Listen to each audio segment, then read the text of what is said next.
નમસ્કાર, health is વેલ્થમાં આપનું હાર્દિક સ્વાગત છે. હું છું પંકજ શર્મા. મિત્રો, આજે આપણે વાત કરીશું કેન્સરની. ભારતમાં કેન્સરના રોગો અને વિવિધ અંગોમાં કેન્સરનું જોખમ ખૂબ ચિંતાજનક રીતે વધ્યું છે. અસંખ્ય દર્દીઓ કેન્સરથી મૃત્યુ પામી રહ્યા છે. કેન્સર એટલે શું? કેન્સરને કેવી રીતે આપણે રોકી શકીએ? અને સૌથી મહત્વની વાત તો એ છે કે કેન્સર કયા કારણોથી થાય છે? કેવી રીતે કેન્સરના ચિહ્નોને આપણે ઓળખી શકીએ? કયા કયા ટેસ્ટથી એવું ખ્યાલ આવે કે કેન્સર થયું છે? અને કયા કયા પ્રકારના કેન્સર હોય છે? સારવારની વિવિધ આધુનિક પદ્ધતિઓ કઈ કઈ છે? આ વગેરે બાબતોની આપણે આજે વિસ્તારથી માહિતી મેળવીશું, કારણ કે કેન્સર એટલે કેન્સલ નહીં. આપણી સાથે જોડાયા છે doctor Bhavin Shah, MD DM, senior medical oncologist છે અને HOC વેદાંત હોસ્પિટલ નવરંગપુરા અમદાવાદ ખાતે સેવાઓ આપે છે. 25 વર્ષથી વધુનો અનુભવ પણ તેઓ ધરાવે છે.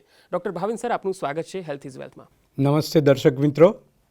સર, આજે કેન્સર જેવો એક ગંભીર રોગ, કેમ કે સૌથી પહેલાં તો લોકોના મગજમાં જ્યારે કેન્સરની વાત આવે એટલે કેન્સલ થઈ ગયા હવે આપણે, એવો એક ભાવ પેદા થાય છે. તો સૌથી પહેલાં દર્શકોને જણાવશો કે આ કેન્સર છે શું?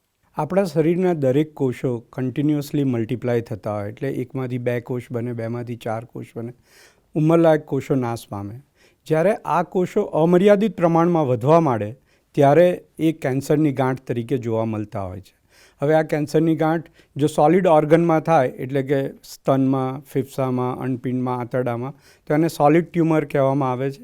અને એ જ રીતના જ્યારે લોહીના કોષો અમર્યાદિત પ્રમાણમાં વૃદ્ધિ પામે ત્યારે એ લોહીના કેન્સર તરીકે ચિહ્નો આપતા હોય છે. તો પછી કેન્સરના કોઈ અલગ અલગ પ્રકારો હોય છે કે પછી દરેક અંગમાં એક જ પ્રકારનું કેન્સર હોય છે? દરેક ઓર્ગનને, એટલે કે શરીરના દરેક અંગને કેન્સર થવાની શક્યતા રહેલી હોય છે. આપણે એને બ્રોડલી 2 રીતના ડિવાઈડ કરી શકીએ. એક સોલિડ ઓર્ગનમાં જે કેન્સર થાય, એટલે આપણા ગુજરાતમાં મોં અને ગળાના કેન્સર બહુ કોમન હોય છે. એ જ રીતના ફેફસાના, અન્નનળીના, સ્ટમકના, આંતરડાના, સ્વાદુપિંડના, સ્નાયુઓના, હાડકાના, એ બધા સોલિડ ટ્યુમર તરીકે ઓળખવામાં આવે છે. અને બીજા હોય છે જે લોહીના કેન્સર હોય છે. લોહીના કેન્સર બી એ વિવિધ પ્રકારના હોય છે. સામાન્ય રીતના acute leukaemia, chronic leukaemia, lymphoma, myeloma, એ બધા એ લોહીના કેન્સર છે. હવે આપણે જે 2 પ્રકાર કીધા, એમાં સૌથી પહેલાં સોલિડ કેન્સરની વાત કરીએ તો એના ચિહ્નો શું હોય છે અને એમાં કઈ સારવાર આપવામાં આવતી હોય છે અને એ થાય છે કેવી રીતે? એટલે સોલિડ ટ્યુમરના જે બી કેન્સર હોય એના કાર્ડિનલ સાઇન્સ હોય છે કે 7 કાર્ડિનલ સાઇન જે આપણે ગણતા હોઈએ કે કોઈ પણ ગાંઠ થવી કોઈ બી ઓર્ગનની અંદર, કોઈ ચાંદું પડ્યું જે લાંબા ટાઈમથી રૂઝાતું ના હોય, ખાવાનું ઉતારવામાં તકલીફ થતી હોય, કબજિયાત બહુ લાંબા ટાઈમથી રહેતી હોય અથવા વારંવાર કબજિયાત અને ઝાડા થઈ જતા હોય, કોઈ બી ઓરિફિસમાંથી, એટલે કે મોંમાંથી, આંતરડામાંથી અથવા તો પેઢુના ભાગમાંથી લોહી આવતું હોય, અને કોઈ બી ચાંદું જે મોઢામાં કે શરીરના કોઈ પણ અંગમાં હોય જે લાંબા ટાઈમથી રૂઝાતું ના હોય. એ જ રીતના આપણા શરીરની અંદર કોઈ બી મસા હોય, મસાની સાઇઝ, શેપ અને કન્સિસ્ટન્સીમાં ફરક દેખાય, તો આ બધા જ, અને એ લાંબા ટાઈમ સુધી ચાલુ રહે તો એ કેન્સરના નિશાની હોઈ શકે. એ સિવાય અનએક્સપ્લેન્ડ વેઇટ લોસ, એટલે કે વજનમાં ઘટાડો થવો, એ બી એક કેન્સરના કારણે હોઈ શકે. આપણા શરીરના કોઈ પણ પ્રોબ્લેમ જે કદાચ 4 વીક કરતાં વધારે ચાલે તો આપણે એના માટે થરલી ઇન્વેસ્ટિગેશન કરાવવું જોઈએ. એટલે હું બીજા એક ટાઈપની જે આપણે વાત કરી બ્લડ કેન્સર, એના ઉપર આવવું એ પહેલાં સોલિડ કેન્સર વિશે આપણે જે વાત કરી, હવે એની જો સારવાર કરવાની આવે તો એ કેટલો સમય સુધી સારવાર ચાલતી હોય છે? એટલે સૌથી પહેલાં જ્યારે બી આપણને મેં જે ગણાવ્યા એવા ચિહ્નો દેખાતા હોય તો, અને એના માટે આપણે એના કન્સલ્ટન્ટને, એના સ્પેશિયાલિસ્ટનો સંપર્ક કરીએ. એટલે સૌથી પહેલાં તો એ ફિઝિકલી એ ચેક કરી અને એના એ નિદાનને કન્ફર્મ કરવા માટે એના માટે ઇન્વેસ્ટિગેશન્સ કરાવતા હોય. જે મોસ્ટ ઇમ્પોર્ટન્ટ છે એ બાયોપ્સી કરવી પડે. એ બાયોપ્સી પેથોલોજીમાં કન્ફર્મ થાય કે આ કેન્સરના રિલેટેડ છે. એ પછી બીજા સ્ટેજની અંદર એ રોગ ખાલી એ ઓર્ગન સુધી સીમિત છે કે શરીરમાં બીજે કશે પ્રસરેલો છે, એ માટે તપાસ કરવી પડે. એટલે એના માટે CT સ્કેન અને હવે પેટ CT સ્કેનનો બી જરૂર પડે ત્યાં આગળ ઉપયોગ થતો હોય છે. અને એ પછી એના માટેની એપ્રોપ્રિએટ સારવાર નક્કી કરવાની થાય. હવે સારવાર 3 પ્રકારની હોય છે. એક હોય સર્જરી થઈ શકે, બીજી હોય રેડિયોથેરાપી આપી શકાય, અને ત્રીજું કિમોથેરાપી હોય. મોટાભાગના કેસની અંદર 2 અથવા 3 સારવારની જરૂર પડતી હોય છે અને એ સ્પેશિયાલિસ્ટ એના માટે જે જરૂરી સારવાર હોય એ નક્કી કરી અને એના માટે પ્રોપર ટ્રીટમેન્ટ કરતા હોય છે. એટલે આપણે 2 પ્રકાર જે જાણ્યા અને દર્શકોને પણ ખ્યાલ આવી ગયો હશે કે સોલિડ કેન્સર, તેના ચિહ્નો, એના કારણો અને સારવાર કઈ છે. હવે બીજો પ્રકાર blood cancer. Doctor Bhavin sir, blood cancer એટલે શું અને એના ચિહ્નો આપણે કેવી રીતે ઓળખી શકીએ? એટલે આપણા શરીરમાં લોહીના 3 પ્રકારના કોષો હોય છે. એક હોય રક્તકણ, જેનાથી હિમોગ્લોબિન બને. બીજા શ્વેતકણ, જે શરીરની રોગપ્રતિકારક શક્તિ માટે જરૂરી હોય છે. અને ત્રીજા ત્રાકકણ, એટલે કે પ્લેટલેટ કાઉન્ટ કહેવાય. હવે જે વ્હાઇટ બ્લડ સેલ્સ એટલે કે શ્વેતકણ હોય છે, એની અંદર 5 પ્રકાર હોય છે: પોલિમોર્ફ, લિમ્ફોસાઇટ, ઇઓસિનોફિલ, મોનોસાઇટ અને બેઝોફિલ. આ શ્વેતકણના કોષોનું જ્યારે કેન્સરમાં પરિવર્તન થાય ત્યારે એને બ્લડ કેન્સર કહેવામાં આવે છે. હવે બ્લડ કેન્સરના બી વિવિધ પ્રકાર હોય છે. એટલે શ્વેતકણની અંદર જે જોવા મળતા હોય એ common cancer acute myeloid leukaemia, acute lymphoblastic leukaemia, lymphoma અને મલ્ટિપલ માયલોમા એક કોમન કેન્સર છે. તો પછી તમે જે સોલિડ કેન્સરની સારવાર કીધી, એવી જ રીતે બ્લડ કેન્સરની સારવાર કઈ રીતે થાય છે? શું એમાં કોઈ ફરક હોય છે અને એ કેટલો સમય ચાલે છે? હવે લોહી આખા શરીરમાં બધે જ ફરતું હોય એટલે લોકલ ટ્રીટમેન્ટ એટલે કે સર્જરી અથવા રેડિયોથેરાપી એનો લોહીના કેન્સરમાં બહુ ઉપયોગ થતો નથી હોતો અને એની જે સારવાર હોય એ કિમોથેરાપીથી હોય છે. લોહીના કેન્સરની અંદર કારણ કે આપણે હિસ્ટોપેથ એની બાયોલોજી વધારે સારી રીતના સમજી શક્યા છે એટલે એના કારણે મોલિક્યુલરલી ટાર્ગેટેડ થેરાપી એટલે સરળ શબ્દોમાં કહીએ તો મિસાઇલ જેવી ટ્રીટમેન્ટ, જેને ખબર છે એને કયા કોષો ઉપર એટેક કરવાનો છે, એ ટાર્ગેટેડ થેરાપી બી લોહીના કેન્સરમાં વધારે અવેલેબલ છે. એવી અમુક ટાર્ગેટેડ થેરાપી સોલિડ ટ્યુમરની અંદર બી અવેલેબલ છે. એટલે કિમોથેરાપી અને એની જોડે જ્યાં આગળ બી શક્ય હોય ત્યાં આગળ ટાર્ગેટેડ થેરાપી આપી અને આપણે ટ્રીટમેન્ટ કરતા હોઈએ છીએ. હવે કેન્સરની સારવારમાં આપણે જે રીતે સર વાત કરી કે કિમોથેરાપી, તો દર્શકોને જણાવશો કે આ કિમોથેરાપી શું હોય છે? અને ઘણી વખત દર્શકોને એવું હોય છે કે આ કિમોથેરાપી લીધી એટલે એના સાઇડ ઇફેક્ટ પણ શરીરમાં આવે છે, તો એ સાચું કે ખોટું? કિમોથેરાપી એટલે કેન્સરની સારવાર. જેમ આપણે બેક્ટેરિયા માટે એન્ટીબાયોટિક યુઝ કરીએ છીએ એમ કેન્સર માટેની ટ્રીટમેન્ટને કિમોથેરાપી કહેવામાં આવતી હોય છે. હવે કિમોથેરાપી એ બોટલમાં નાખીને ચડાવતા હોય છે, જે લોહીની નસમાં ચડાવવામાં આવે, અથવા તો ઓરલ ટેબ્લેટના ભાગરૂપે બી આવતી હોય છે. કિમોથેરાપી એ શરીરમાં જઈ અને ઝડપથી વૃદ્ધિ પામતા કોષો ઉપર કામ કરે. કેન્સરના કોષો એ ઝડપથી વૃદ્ધિ પામતા કોષ છે એટલે કિમોથેરાપીની ઇફેક્ટ કેન્સરના કોષો ઉપર થાય છે. પણ એ સિવાય શરીરમાં બીજા ઝડપથી વૃદ્ધિ પામતા કોષો ઉપર જે એની આડઅસરો બી થઈ શકે. એટલે કોમન જે ઝડપથી વૃદ્ધિ પામતા કોષ હોય છે, જેમ કે મોઢાની અંદરની ચામડી, જેના કારણે કિમોથેરાપીથી મોઢો આવી શકે, એના કારણે ઝાડા થઈ શકે. લોહીના કણો એ ઝડપથી વૃદ્ધિ પામતા કોષો હોય છે એટલે એના કારણે લોહીના કણો ઘટી શકે અને શ્વેત કણો ઘટે એટલે શરીરની રોગપ્રતિકારક શક્તિ ઘટે, તો કોઈકને તાવ આવી શકે, કોઈકને કફ થઈ શકે અથવા શરીરમાં બીજું કોઈ ઇન્ફેક્શન થઈ શકે. ત્રીજા જે ઝડપથી વૃદ્ધિ પામતા કોષો હોય છે એ હોય છે હેર ફોલિકલ્સ અને એના કારણે વાળ ખરતા હોય છે, જે યુઝ્યુઅલી ટ્રીટમેન્ટ પતે પછી બધા પાછા આવી જતા હોય છે. અમુક સારવારની પદ્ધતિ એવી બી હોય છે જેમાં હેર લોસ નથી થતો હોતો, પણ દરેક કેન્સર માટેની સ્પેસિફિક ટ્રીટમેન્ટ હોય અને જે એના નિયમો પ્રમાણે આપણે યુઝ કરવી જોઈએ જેથી આપણને મેક્સિમમ રિઝલ્ટ મળી શકે. હવે સર, કોઈ પણ વ્યક્તિને કેન્સર થાય છે તો શું સારવાર પછી એ વ્યક્તિ પહેલાં જેવું જીવન જીવી શકે ખરો? આપણી પાસે ઘણા બધા ઉદાહરણો છે જે લોકો કેન્સર પછી નોર્મલ લાઈફ જીવી શકતા હોય. કેન્સરની ટ્રીટમેન્ટ યુઝ્યુઅલી 4 થી 6 મહિના ચાલતી હોય છે. એ પછી પેશન્ટને રેગ્યુલર ચેકઅપ કરાવતા રહેવાનું હોય છે. યુઝ્યુઅલી મોટાભાગના સોલિડ ટ્યુમર્સ જો 5 વર્ષ ફરીથી ઉથલો ના મારે તો કાયમ માટે મટી ગયા એવું ગણી શકાય. અને એ ટ્રીટમેન્ટ પછીના જે સમયની અંદર પેશન્ટ નોર્મલ લાઈફ જીવી શકે. મારી પાસે એવા પેશન્ટો છે જે બ્લડ કેન્સર નાની ઉંમરે થયા હોય, એ પછી કોલેજ કરી હોય ને અત્યારે બહુ સારી જોબ કરતા હોય, એ લોકોના મેરેજ થયા હોય ને એમના ઘરે બી બાળકો હોય અને નોર્મલ સ્વસ્થ જીવન જીવી શકતા હોય છે.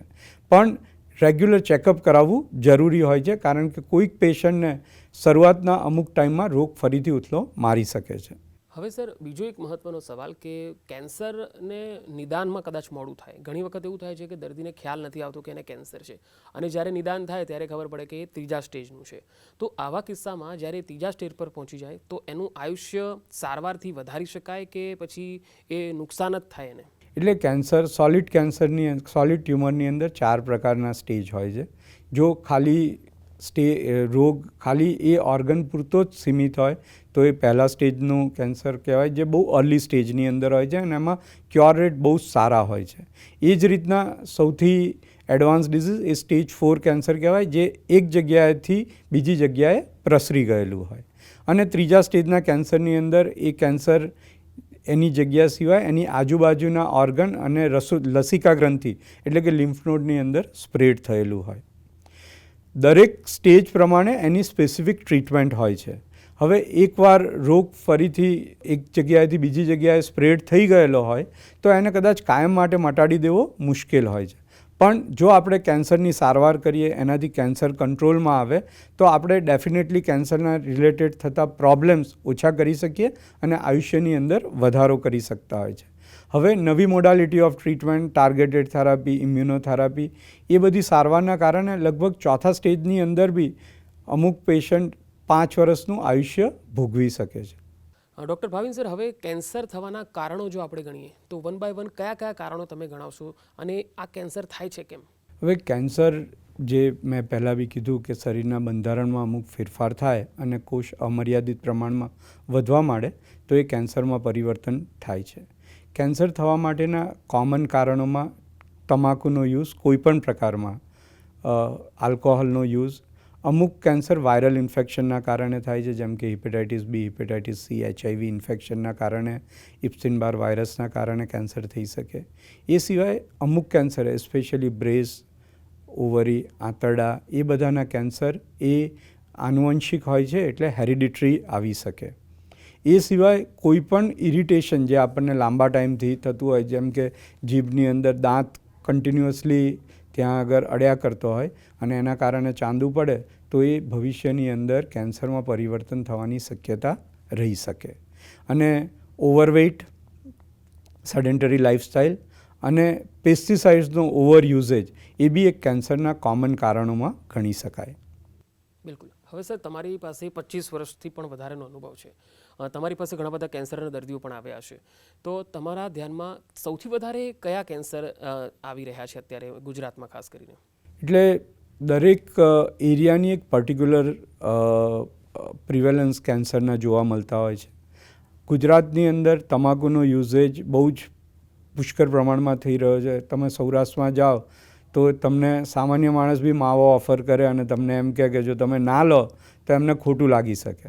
એટલે મોંના, ગળાના, અન્નનળીના, જઠરના અને સ્વાદુપિંડના અને મૂત્રાશયની કોથળીના આ બધા કેન્સર એ તમાકુના યુઝેજના કારણે થતા હોય છે. અન્નનળીના અને જઠરના કેન્સર, ઇવન મોં અને ગળાના કેન્સર આલ્કોહોલના યુઝના કારણે ખાસા પ્રમાણમાં જોવા મળતા હોય છે.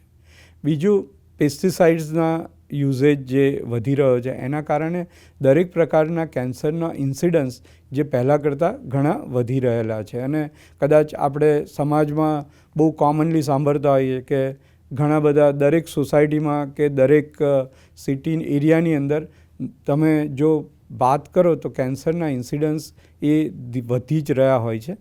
બીજું કારણ એવું હોય છે કે કદાચ હવે કેન્સરની અવેરનેસ થોડીક વધી છે, જે ડાયગ્નોસ્ટિક મોડાલિટી છે એમાં ઇમ્પ્રુવમેન્ટ થયું છે, એના સ્પેશિયાલિસ્ટ વધ્યા છે, જેના કારણે જે પહેલાં અનડાયગ્નોસ કેસીસ હતા એ હવે વધારે પ્રમાણમાં ડાયગ્નોસ થઈ રહ્યા છે. બિલકુલ. તો આપની દ્રષ્ટિએ એ જ એવા કિસ્સાઓ કે જેમાં તમે દર્શકોને જણાવવા માગો કે એવા કેન્સરમાં કે તે ત્રીજા અને ચોથા સ્ટેજમાં આવ્યા હોય અને સારવારથી પાછા જેવું જીવન જીવતા હતા એવું જીવી શક્યા હોય, એવા કયા કેન્સર? જો હાઈલી ક્યોરેબલ કેન્સરની અંદર આપણે ગણતા હોઈએ તો બાળકોમાં જોવા મળતા લોહીના કેન્સર એ સૌથી સારી રીતના ક્યોર થઈ શકે છે.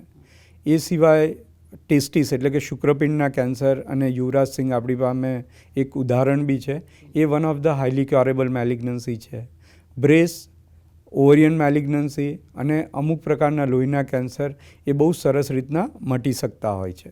એ સિવાય જે બી કેન્સર બહુ અર્લી ડિટેક્ટ થતા હોય, એટલે કે પ્રાથમિક તબક્કાની અંદર જ એનું નિદાન થાય, એ કેન્સરની અંદર સર્વાઈવલ રેટ, ક્યોર રેટ ઘણો જ વધારે હોય છે. આજની તારીખમાં જે પ્રમાણે સાયન્સ પ્રગતિ કરી રહ્યું છે, નવી નવી દવાઓ શોધાઈ રહી છે અને આજની તારીખમાં કેન્સરની અંદર મેક્સિમમ રિસર્ચ થઈ રહ્યું છે, અથવા આપણે ગવર્મેન્ટનો જે સપોર્ટ હોય એ બી કેન્સરની અંદર સિગ્નિફિકન્ટલી વધી રહ્યો છે. આયુષ્યમાન ભારત જે ગવર્મેન્ટ અંતર્ગત પ્રોગ્રામ ચાલી રહ્યો છે, જેમાં સૌથી વધારે ફાયદો કદાચ કેન્સરના દર્દીઓને જ મળી રહ્યો છે. હવે સર, કેન્સર જેમ કે દરેક વ્યક્તિઓના એક ફેમિલી ડૉક્ટર પણ હોય છે, એટલે કંઈ પણ થાય તો પહેલાં એમને પૂછતા હોય છે. હવે જે વ્યક્તિને કેન્સરનું નિદાન થાય તો શું એમણે કેન્સર સર્જન પાસે જવું, કે પછી મેડિકલ ઓન્કોલોજી પાસે જવું, કે પછી રેડિયોલોજી પાસે જવું, એ કેવી રીતે નક્કી કરવું? સૌથી અગત્યની વસ્તુ એ છે કે તમે સૌથી પહેલાં તમારા ફેમિલી ડૉક્ટરને કન્સલ્ટ કરો. તમારા ફેમિલી ડૉક્ટર એ તમને સાચી રસ્તો બતાવી શકે. ઘણીવાર એવું થતું હોય છે કે આપણે આપણી બાજુમાં કોઈ મિત્ર હોય, કોઈ સગાવાલા હોય, જેમને પહેલાં ડૉક્ટરને કોઈને બતાવ્યું હોય જે કેન્સરના નિષ્ણાંત હોય, તો તમે એમની સલાહ લઈ અને એમનો બી ઓપિનિયન લઈ શકો.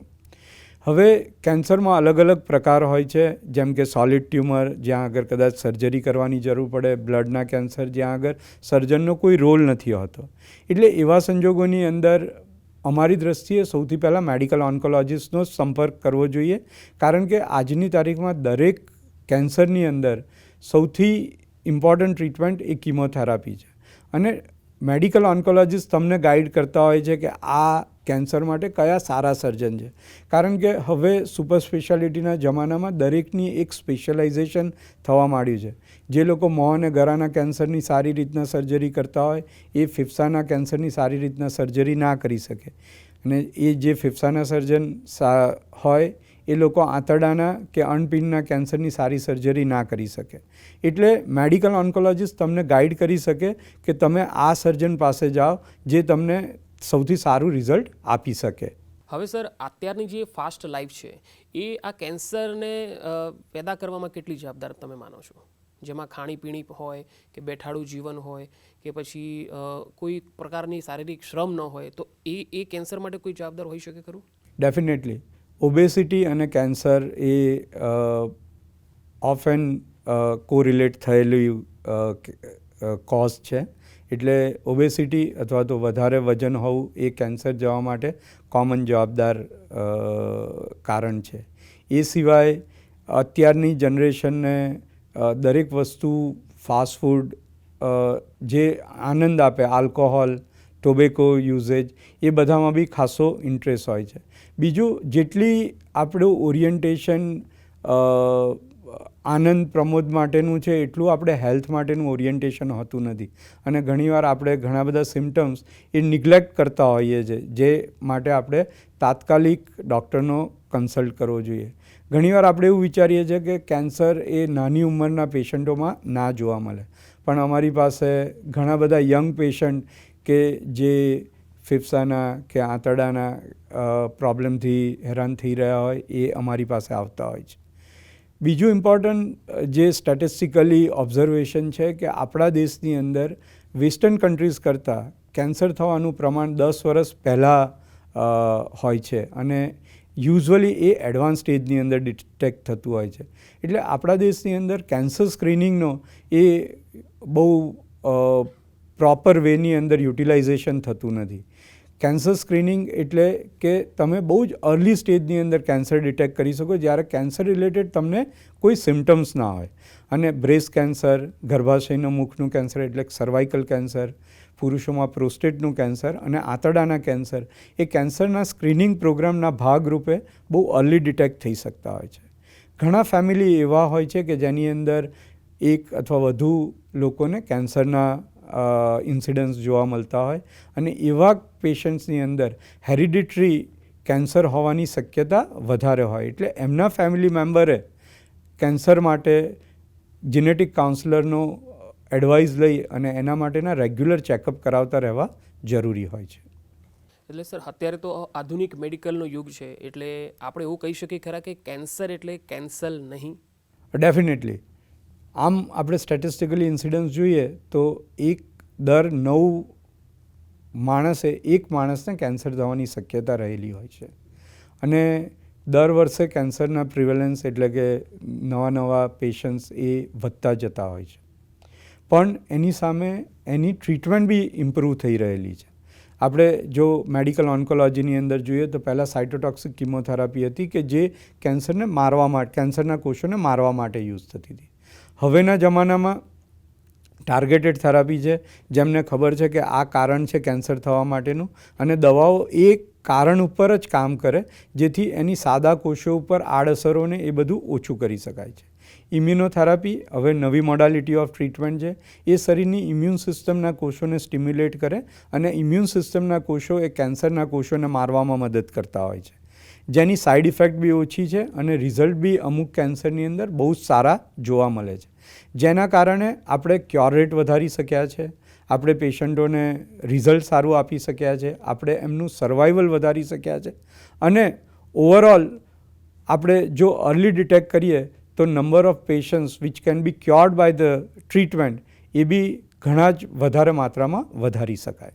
એટલે અત્યારે અર્લી ડિટેક્શન અને હેલ્ધી લાઇફસ્ટાઇલ અને એવોઇડન્સ ઓફ ટોબેકો અને આલ્કોહોલ એ જો આપણે મોટો રાખીએ તો આપણે આ કેન્સરને એ કેન્સરના બદલે એક ક્યોરેટિવ ડિઝીઝની અંદર કન્વર્ટ કરી શકીએ. ઓકે, તો ડૉક્ટર ભાવિન સર, અમારા દર્શકોને એ જણાવશો કે આ કેન્સરથી બચવું હોય તો કયા એવા ચિહ્નો જે ક્યારેય ઇગ્નોર નહીં કરવા અને તુરંત નિદાન કરાવવા જવું? આમ હું પહેલાં બી એકવાર એના વિશે ચર્ચા કરી ચૂક્યો છું. જે પણ સિમ્ટમ્સ આપણને 4 અઠવાડિયા અથવા એના કરતાં વધારે લાંબા ટાઈમથી રહે તો એના માટે આપણે રેગ્યુલર તપાસ કરવી જોઈએ અને એક્સટેન્સિવ તપાસ કરવી જોઈએ. એટલે ડૉક્ટરને બતાવી આવ્યા એ ના ચાલે. ડૉક્ટરે યુઝ્યુઅલી એવું થાય કે આપણે હોસ્પિટલમાં જઈએ એટલે ડૉક્ટર પહેલાં તપાસ કરીને એક ખાંસી હોય તો કફ સિરપ લખી આપે. અઠવાડિયામાં ફાયદો ના થાય તમે ફરીથી મળો, કોઈક વાર એક્સરે કરાવે, જરૂર લાગે તો સીટી સ્કેન કરી અને કોઈ સિરિયસ પ્રોબ્લેમ નથી ને એ રૂલ આઉટ કરવો જોઈએ. એટલે જે પણ આપણું કારણ હોય એના માટે એક્સટેન્સિવલી તપાસ કરી અને એ કારણનું કોઝ શોધવાનો પ્રયત્ન કરવો જોઈએ.